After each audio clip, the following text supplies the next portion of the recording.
ತಾಯಿಯಾಗಿ ಮಮತೆಯಿಂದ ಬೆಳೆಸಿದೆ.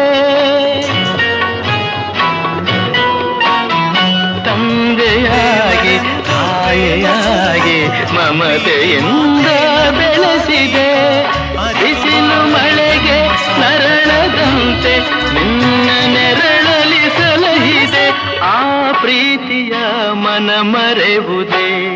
ನಿನ್ನ ಕಂಗಳ ಬಿಸಿಯ ಹನಿಗಳು 100 ಕಥೆಯ ಹೇಳಿದೆ. ನಿನ್ನ ಪ್ರೇಮದ ನುಡಿಯ ಕೇಳಿ 100 ನೆನಪು ಮೂಡಿವೆ.